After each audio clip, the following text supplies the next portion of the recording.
You must initiate a total clinical slaughter of the hourly wage mentality that keeps the commoner tethered to the dirt. In the architecture of the Titan, you do not spend time. You liquidate low-value reality to purchase high-value cognition. The normal human treats their time as an infinite resource because they have no ioxy-3 intent to fill it with. To them, cleaning a floor, responding to a basic email, or troubleshooting a minor technical glitch is just something you do. To you, these are entropy leaks. Every second your prefrontal cortex is occupied with maintenance tasks, you are suffering a catastrophic opportunity cost. You are trading the processing power required to build a sovereign monument for the labor of a serf. This is resource malpractice. Your square meter must be a sterile high-pressure zone where only strategy and creation are allowed to manifest. Anything else is a biological contaminant. We must analyze the cognitive load theory of the architect. Your brain has a finite daily processing budget. Every decision you make, no matter how trivial, depletes your decision capital. When you decide what to eat, how to format a basic spreadsheet, or how to handle a customer service ticket, you are pinging your CPU. By the time you sit down to write your 54 videos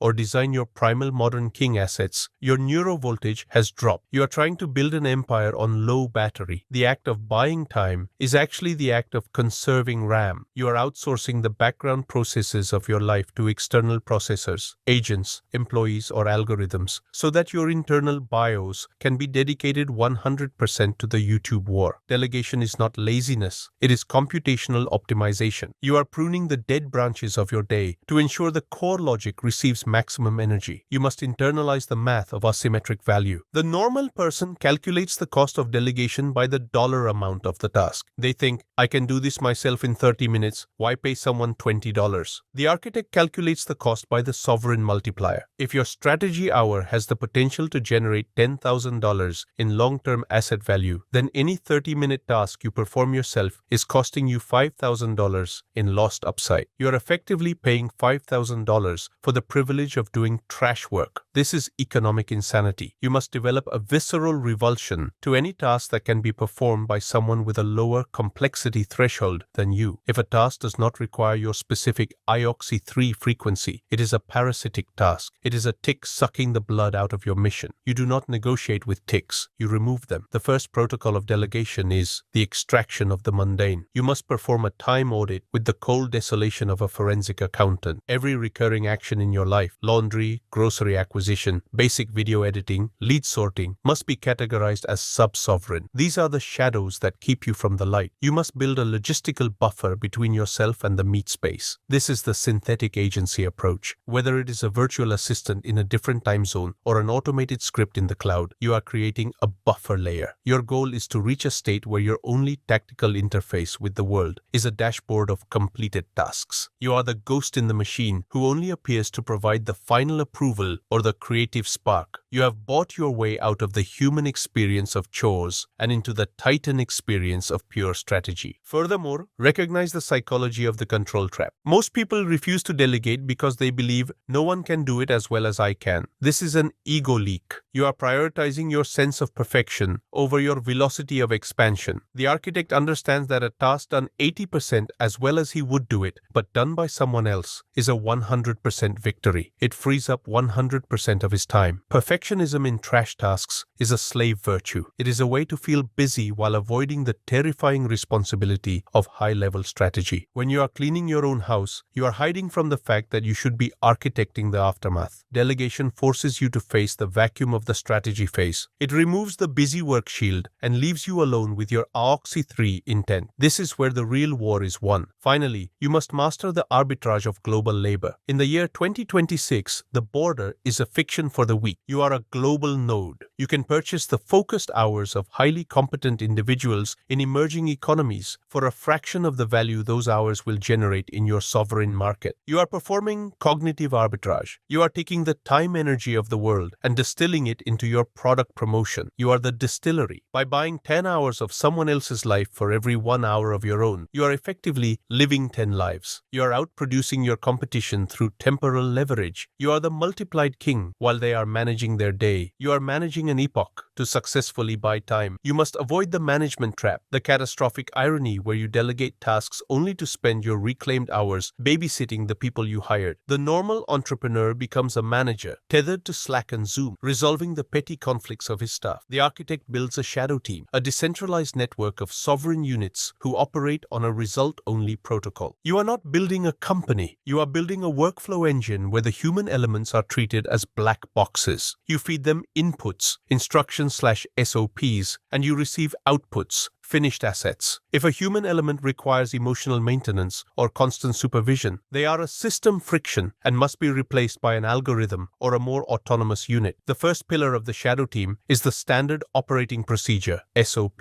as code. You do not delegate tasks, you delegate logic. Every trash task in your life must be deconstructed into a decision tree so simple that it leaves zero room for interpretation. If a task requires common sense, it is poorly defined. You must write your SOPs with the clinical precision of a programmer. When you hand over a process, such as initial script research or thumbnail iteration, you are handing over a protocol. This allows the shadow team to operate in your AOXI 3 frequency without needing to talk to you. You are cloning your judgment and distributing it across the network. This is how you achieve asynchronous domination. Your empire grows while you are in the sterile zone because your logic is being executed by others 24/7. We must then analyze the buffer layer of the integrator. The sovereign architect does not speak to the soldiers. You hire or designate one integrator or use a high-level project management AI who acts as the single point of failure and the single point of success. The integrator is the airlock between your laboratory and the noise of the shadow team. They handle the human variables, hiring, firing, quality control, and payments. Your only interface is with the integrator. This maintains your cognitive sterility. If the shadow team has a problem, they don't bring it to you. They bring it to the integrator, who resolves it using your pre-coded SOPs. You have effectively created a human firewall that protects your strategic RAM from the social virus of workplace management. The second pillar is the result-based compensation architecture. Traditional employment is based on time, the most fraudulent metric in existence. It incentivizes the worker to be slow. The shadow team is compensated based on milestones and velocity. You are buying completed reality, not hours. This aligns the incentives of the shadow team with your YouTube war. If they can complete the task faster through their own automation or skill, they earn more per hour and you get your time back sooner. This is a symbiotic sovereignty. You are looking for mercenaries of efficiency, not employees of loyalty. Loyalty is a social contract that requires emotional labor. Efficiency is a technical contract that requires only capital. You choose the latter every time. Furthermore, recognize the automation first mandate. Before a human is ever allowed to touch a task, you must attempt to delete the task or automate it using the synthetic agency tools of 2026. A human is the most expensive and volatile component in your engine. If an API can move the data, you use the API. If an AI can generate the base layer of the script, you use the AI. The shadow team is only brought in to handle the edge cases, the 20% of the task that requires human pattern recognition. You are building a centaur system, an AI-driven core with a human shadow layer for refinement. This reduces your management surface area to the absolute minimum. You are not leading a team, you are tuning a machine. Finally, master the aesthetics of the ghost principle. To the shadow team, you must remain a legendary entity, not a colleague. You do not jump on calls, you do not brainstorm. You provide the vision document and the SOP.